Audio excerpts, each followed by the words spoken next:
Hello, this is Unitha L. Muhammad, and I'm here with another episode of How to Become a Helpmeet. Now, in this series, I'm talking to the wives. So, you single women, you can listen in, but this is strictly for those who are already married. And so a lot of times we talk about being wives. We seem like we prepare when we're single, but we all know, right? Once you get married is a whole nother story. It doesn't matter how much you prepare beforehand. There are situations, there are things that you face and challenges and just life that happens while you're married that you just had no preparation for.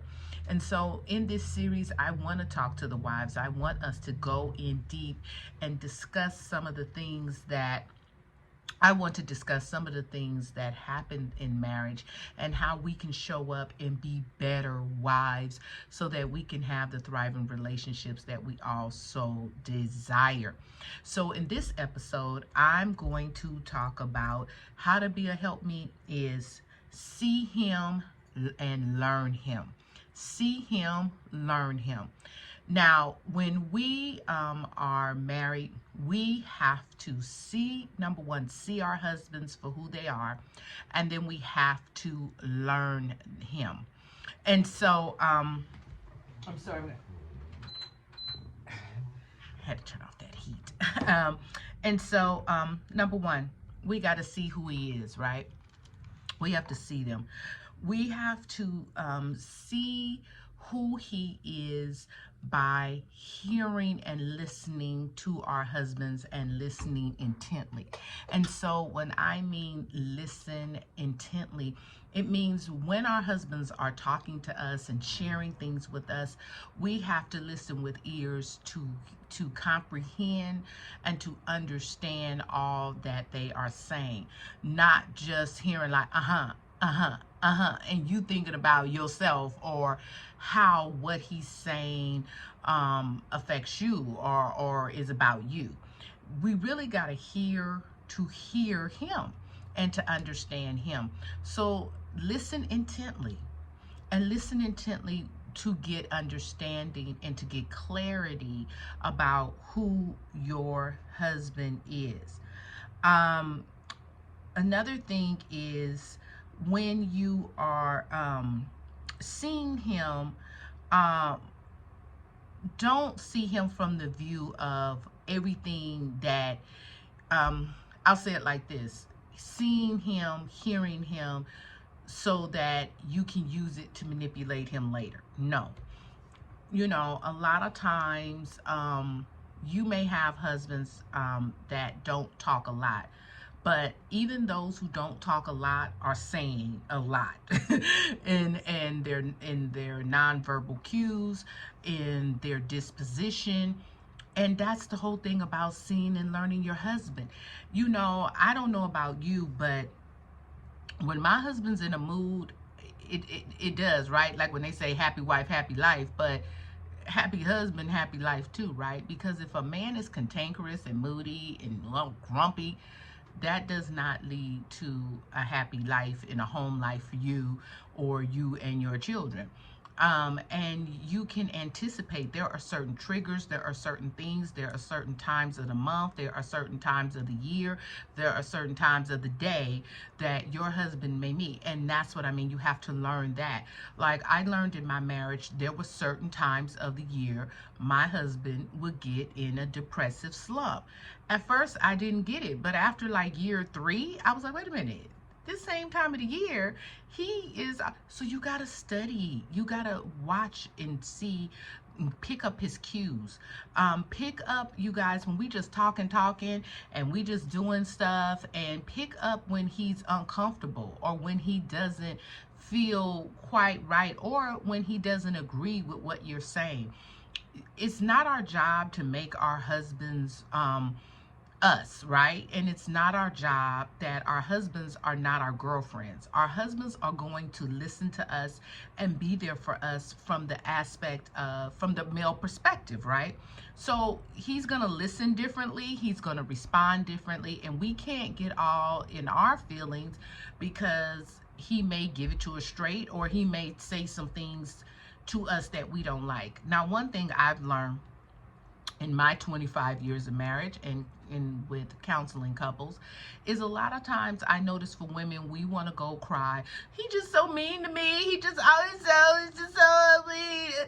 Okay, but a lot of times it's because our husbands are saying things to us that we just don't like, we don't want to hear, and we don't want to receive about ourselves. Sometimes your husband gonna say, you know what, you are mean. You, I know what he's talking about. I am not me, but you are. And your husband is gonna be the one to tell you.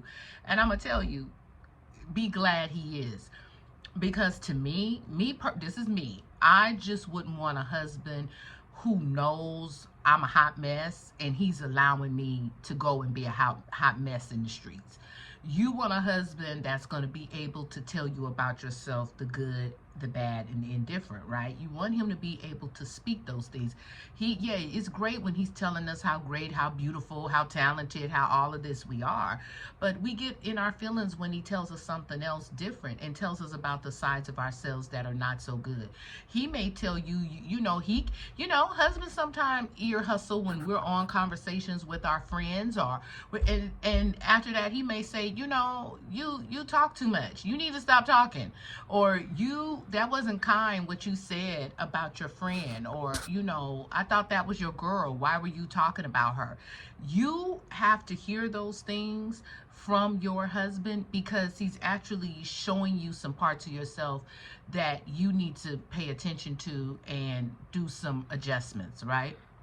And so I'm saying all of that to say, we got to hear from them. We got to hear them. We got to see them, and we got to learn from them and learn him.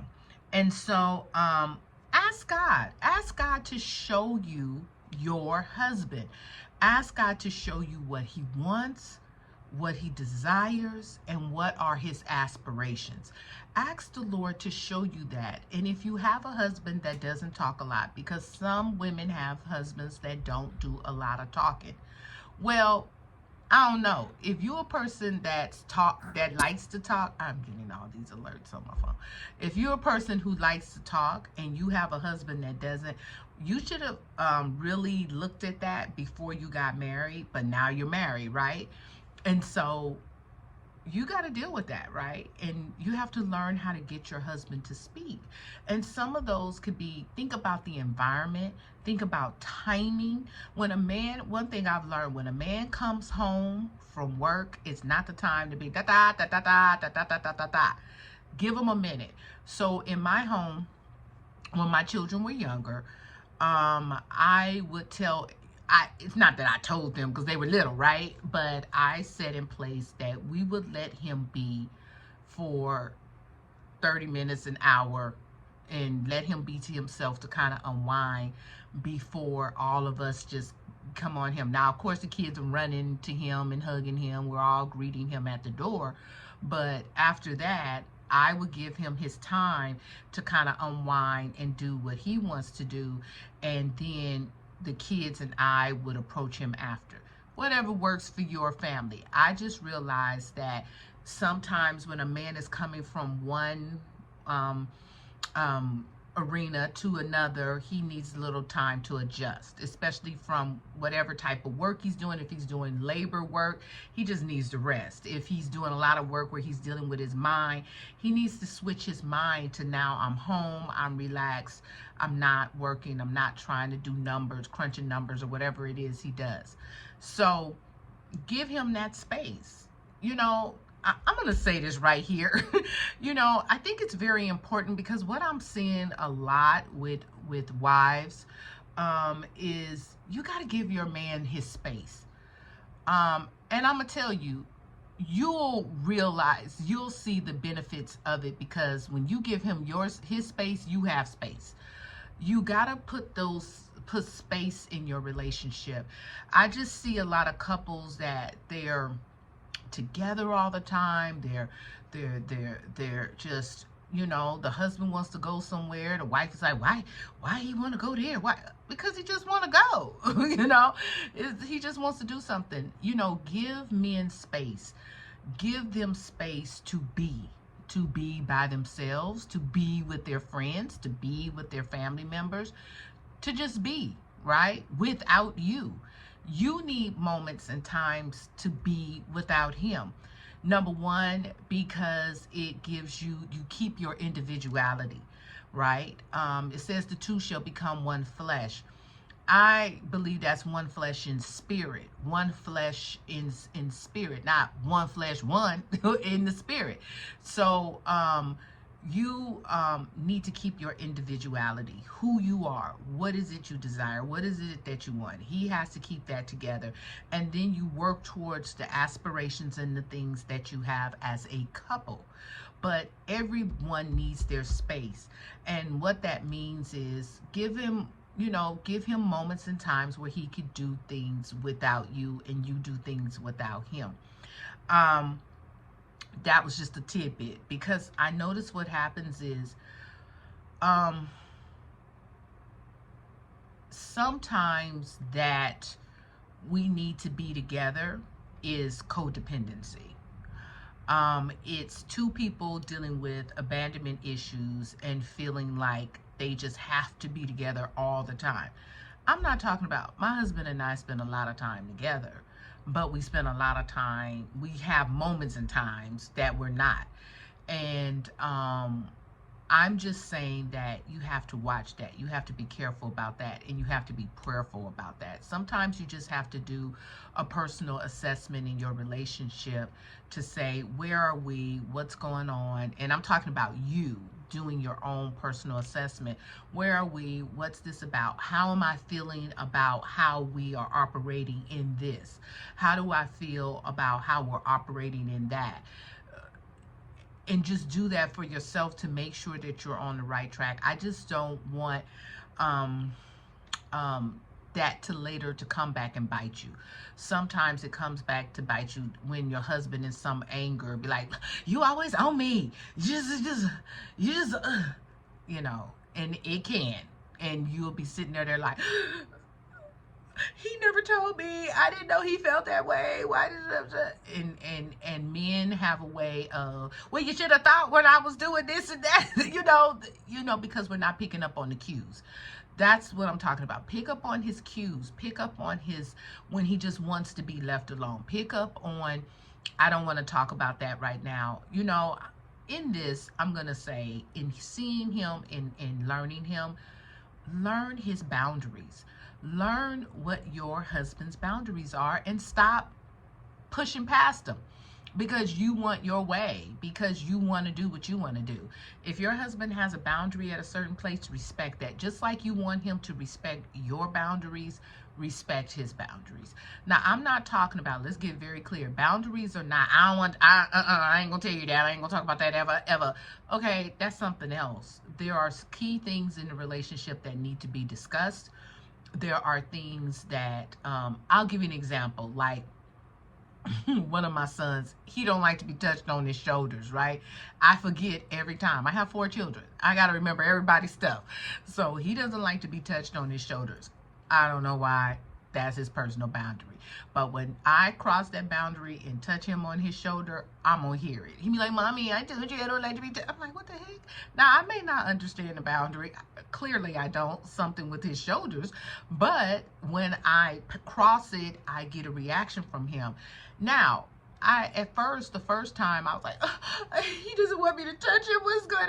The Lord was like, that's his personal boundary. It has nothing to do with you. It has to do with just his personal boundary. So I had to learn to respect that boundary and to just not touch him there. And that's what I'm talking about. So I wanted to say that about boundaries. Respect the boundaries. Ask the Lord to show you him, show you his heart, show you his desires, ask God to show you his intentions towards you, his heart, his intentions. Because sometimes, ladies, depending on how long you've been married, you be like, is he for me or is he against me? I'm telling you, there are times when you can wonder that, right? There are times that it can be, you just don't know what his intentions are, or what his motives are, or what he means when he says certain things. So you have to ask the Lord to show you his heart, and the Lord to remind you that you're on the same team. My husband and I say that to a lot of couples. You're on the same team. You're not opponents on opposite teams trying to fight for your way, right? No, you're a team together going for the same goals and the same aspirations. But you have to know what they are. And ask him those questions. When you're out to dinner, instead of sitting there like this, like a deer, like, what are we going to talk about? No. That's the time where you get to know him better. You get to ask him questions. You know, ask my question. I've been married my husband 25 years, and I'll be like, so, you know, what's going on with you? What do you see God doing right now in your life? That's a question I ask my husband. I'll say, what do you sense? What do you feel like God is doing right now in your life? And he'll tell me.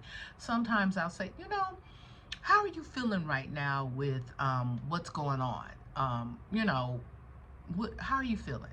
And he'll tell me. Sometimes I'll ask him, you know, are you sensing anything, or has God been telling you anything about what you sense, a direction or anything we should be taking as a couple? I'm asking him that. We talk all the time, but I still ask him that, just straightforward, you know, without us intentionally having a family meeting, but just while we're out to dinner, while we're hanging out, while we're sitting around, while we're reading, whatever. So, you know, ask those questions so you can learn him, because knowledge is power. The more you know, the more power you have. Not power to manipulate, not power to control, but power so that the enemy cannot come in, and people who trying to lie and plot and plan, bring in lies about someone, and you sitting over there believing them. Because there are people who will lie on your mate, and who will tell you things about him that just is not true. There are women who want your man so bad, they'll lie to you so you'll leave your man so they could be in the wings waiting. You have to know your man. You have to, and I'm going to tell you this is a very important thing for women. I know this very well. I know my husband's type.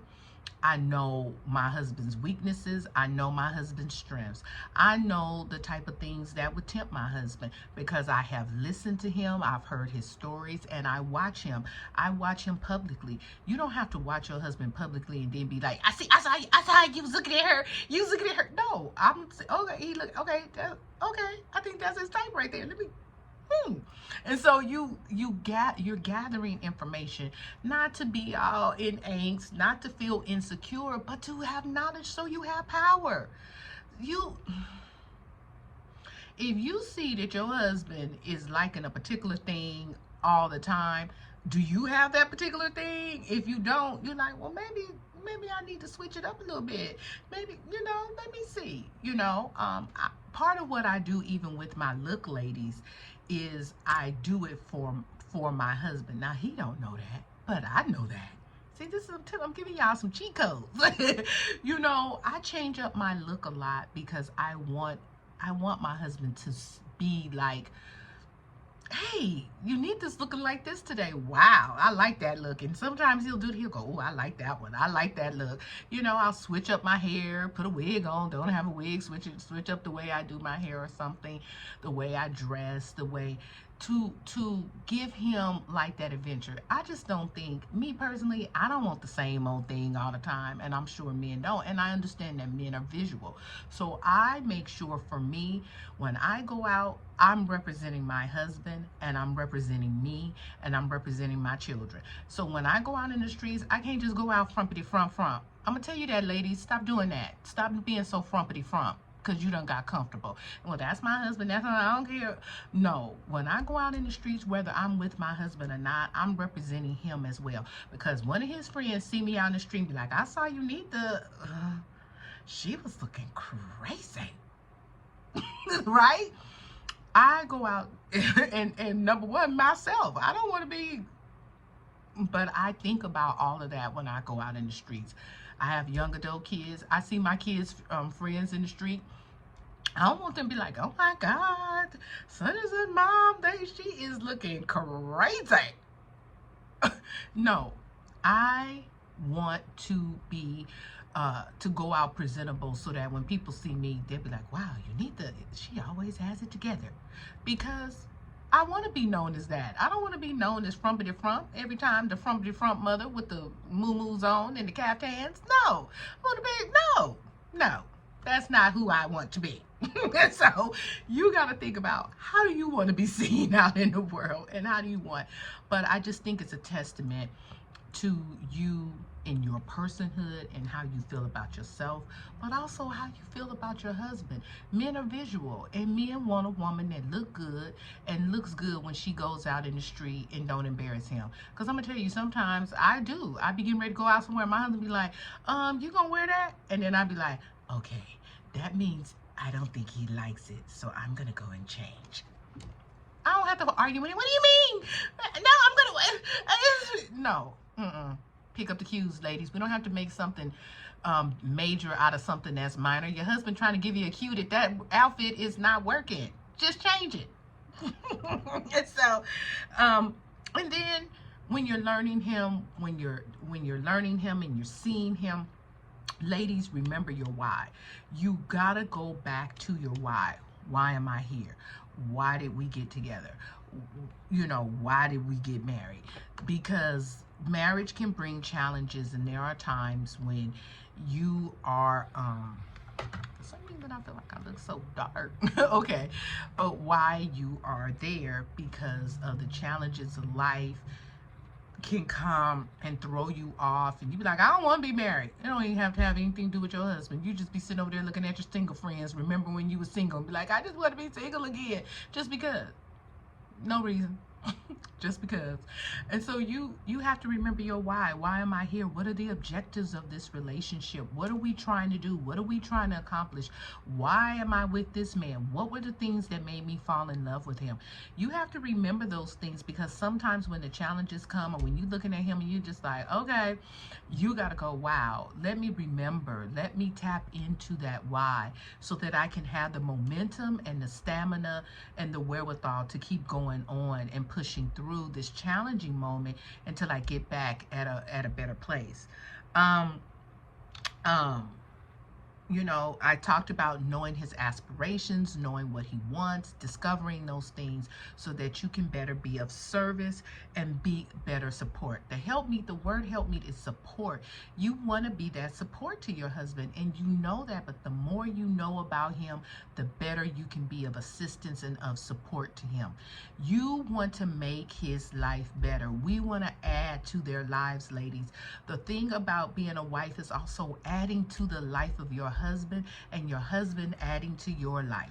It is adding life, adding something good, not subtracting. We got to remember, I think some of the ways that as women we can be a detriment to our husbands is with our mouths and with our attitudes. And we have to watch what we say, how we say it, and all those things. We have to be mindful of that. We have to be mindful of how we're showing up in our relationship, how we're conducting ourselves, watching our tone, watching how we're, what you want? We got to watch out of that. We got to watch out of that. Yes, you know, when my husband calls me, I don't say, what? I go, yes. You know, I respond to him in a polite way. Practice kindness. That's another thing. Practice kindness. A part of seeing him and learning him is also learning what gives him joy. And you being that safe place and that place where he can say, you know, my wife is kind to me. You don't need to, nigga, what the, that's why you're you so stupid. No, you don't need to be talking to your husband like that. And then you mad when he come back and got something to say to you, because men's mouths, to me, we think women mouths are sharp, but a man will cut you with one thing. You be sitting over there in the ball crying. Stop. If you can't take it, don't be dishing it out. A lot of women, you know, we be trying to talk all this head, but then when he come back to us, we be like, oh, I can't believe he said that to me. Because because you was talking too much. You was doing too much. We got to learn how to temper our mouths and our attitude. We have to ask the Lord. We have to give that to God, because a lot of that is anger, resentment, our needs not being met. We don't feel like anyone's advocating for us. It's a whole lot of things that could be going on. Abandonment, all kind of things could be going on with us while we're like that. But we have to ask the Lord to show us how to respect our husbands, how to watch our tone, and how to be kind to him. Be kind. Answer him. You don't have to answer him softly. I talked about in the other video, do things for him. You know, go get him some water. Go fix his plate. Do some things. Just because it's kind. It's you say you want to be a helpmeet. How can you help? How can you be of service? That's what you should always be asking yourself. How can I be of service? And one of the ways is by seeing him and learning him. Learn him. Learn his patterns. Learn his not so you can keep time. Well, you usually come home at 10:19 and it's 10:22. What was you doing in them 2 minutes? Nah.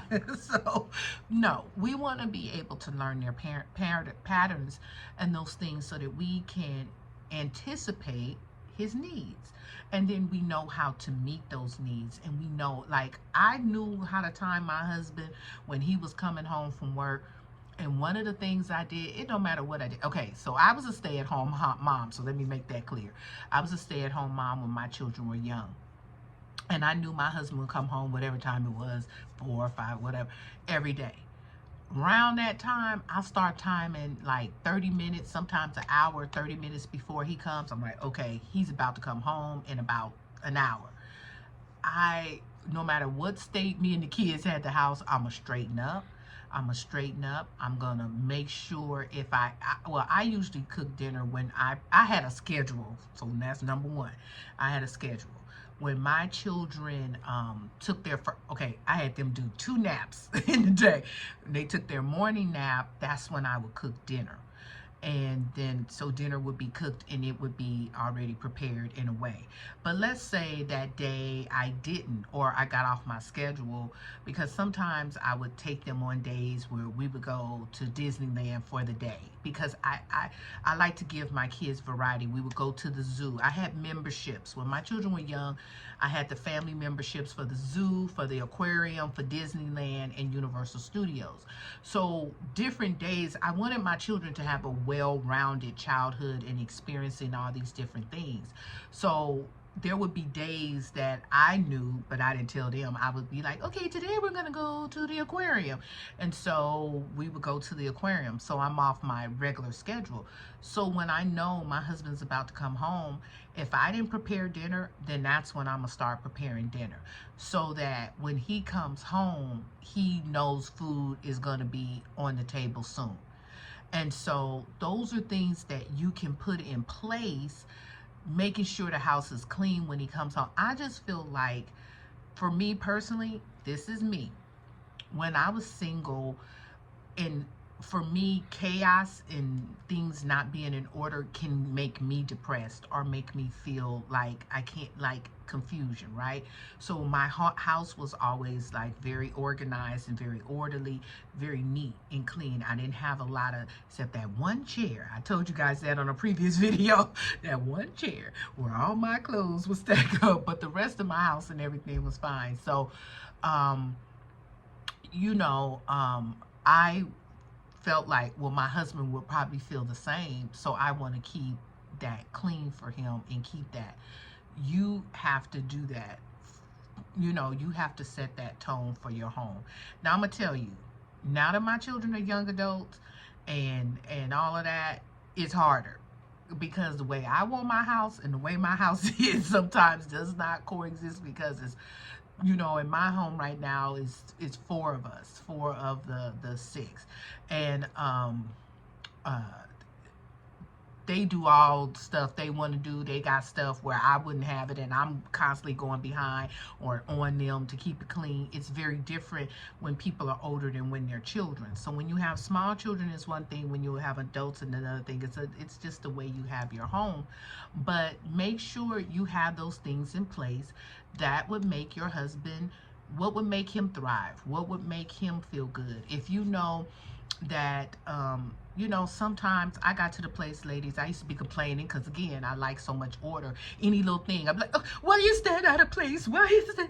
Who did? You know, and I'm fussing at my husband. And the Lord showed me one day, okay, all that time you took the fuss, all that time you took to do that, you could have picked it up. You could have did it yourself. So now I just pick stuff up, take care of it, don't say anything. Because it's not worth it. They already know your standard. They already know how you are, but they have their way. I just believe in modeling. Just keep it moving. Y'all, some arguments aren't worth having, right? So you learn him, you know what's going on, you learn that that vital information that you need to have about your husband. Oh, and here's the last thing before I go, because I want to keep these videos at 30 minutes. We're getting on the mark. Here's a warning sign. When your husband shares sensitive information to you about his past, and places where he may have made mistakes, and places where he didn't make right choices, and places where he was ignorant, do not throw that back up in his face at a later date, or in an argument, or when you're trying to tell him about himself in the list of things that he is not and he does not do right, and then here you go throwing that up. Just like when you went over there and stole that milk from that liquor store, you a thief. Okay, you don't need to be doing that. Like, ladies, we gotta stop that. We have to really stop that, because that is not creating a safe place for your husband. That's not creating harmony. And then you mad when he over there sharing stuff with other women, right? Then you like, why he over there sharing that with her? He should be sharing that with me. Because you don't create a safe place. Because you're too busy bringing this stuff back up. And because you acting like you don't care. Then, okay, here we go. Ladies, everything is not about us. We got to stop being so self-centered and spoiled little girls and spoiled brats. I was one, so I'm talking from experience. I'm not talking in judgment. I'm talking from what I know. And we got to put our big girl panties on, and we got to stop acting like we still at home with our parents and treating our husbands like they supposed to do everything for us. And we got to do some things ourselves, and we got to stop thinking everything is about us. When your husband shares sensitive information, that was his past, that was his stuff. Honor it, listen, be empathetic, and that's it. Use it again as information and knowledge that you know about your husband. So then that you know, okay, oh my God, if I do this, this may trigger him from his past situation. So let me make sure that I don't because that may trigger him. Don't be letting me talking about bringing up, you know, and that's why crime is when the kids are young and they is just irresponsible. They're just so, I can't. Okay, now you know your husband told you that he stole when he was, okay, why you doing that? Why you doing that? That ain't right. Show some respect and honor to your husband. Listen to what he says and learn how to, you know, govern yourselves according to what he has said. There are some topics you don't need to be bringing up and giving your advice, your opinion, when you know that's a sensitive thing to him, and you subconsciously trying to tell him something about. That's really judgment. You really judging him. Now you trying to bring it up later, acting like you making a general conversation, but you really talking about him. You know, people who, I don't know. Okay, no. Don't do that. Don't. That's a, no, red flag. Don't. So we want to be a safe place. And you will see that as you learn your man, you see him for who he really is. See him authentically, not trying to change him, not trying to make him, and not trying to build a man. See your man for who he is, who God has created him to be. See him in his fullness. Appreciate it, give thanks for it, and let it be. Because God in him gonna do some changes. Okay? You don't know. You're not marrying him to fix him. You marrying him to be with him, the man you chose. And that's why before marriage, you can't be sitting over here, like, oh, it'll change when we get married. Oh, no, it won't. It's going to get worse. I'm going to tell you, it get worse. It gets worse. Not because he gets worse, because you with him all the time. So you can't run from it. You got to say, can I put up with this? Okay. Now, if you said you chose this man, right? You put up with him. You said for better or for worse in those vows. Sickness and in health. You can't be mad when he over there sick. And then, no, you got to say, Lord, show me how to walk with him in this sickness. Show me how to walk with him in this until he gets better. Lord, I'm believing you for my husband's healing. I'm believing you that you're going to help him in the places where he needs healing.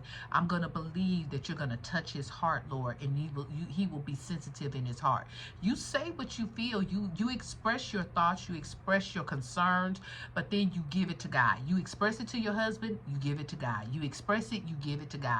And you watch as you deal with your stuff, as you heal, as you be of service, and then you see him for who he really is, and you walk with him, and you appreciate him, and you serve him and support him as God shows you how to do it.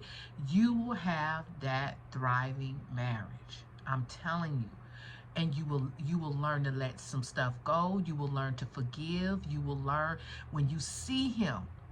When you learn him, then you can serve him and support him in the ways that will honor him, and then you're going to always get the proceeds. I'm telling you, when I love on my husband real well, my husband loves on me real well. I'm telling you, it is like a back and forth. And ladies, it can be done. And no matter what kind of husband you have, you can't lose with being kind. But when you want to fight, oh, you got some men want to fight. What? What you saying? What? And then you be like, what? What you saying? Okay, you want that? Okay, you gonna get that. But if you want peace, then you be at peace. And you ask the Lord to show you how to be at peace and bring peace into your home. Because there is power, ladies. I'm trying to tell you, there is power in knowledge. There is power in who we are. But there's power in prayer. And when you are in a tizzy about your husband, you go to prayer and you ask the Lord to show you and how to work on that man. Because if that man has a relationship with God, I know it because I live it every day. God gonna speak to that man. And I tell you, every time I be like, Lord, I can't take it no more, I can't take it. My husband be like, I was talking to the Lord and the Lord told me. I be like, Jesus. And things starts to change in our home because he had a talk with Jesus and Jesus made it all right. I'm telling you what I know. You can go over there and try to fight these situations and deal with these situations in your own strength, ladies, and you're going to be tired, you're going to be mad, and you're going to be resentful, and you're going to be wanting a divorce. But when you give it to God and you say, God, let me see this man. Let me see him for who he is. Let me accept him. Let me love him. Let me not try to fix him, but let you do the work in changing him. But let me look at me and let me put myself in the focus and deal with me so I can be better. And then while you dealing with me and I'm dealing with me, you deal with him and let him deal with him. I'm telling you, ladies, when you see him, when you learn him, you will learn how to be of service, and you will find that you will have a thriving marriage. Now, mind you, he should be doing the same thing for you. I'm not saying you're the only one doing it. He should be seeing you and learning you as well. Because remember what I said in the other video, you want to be serving each other, and you want to be able to meet each other's needs. This is Unitha L. Muhammad. I'll see you next time as we learn how to become better helpmeets. See you soon. Peace and blessings.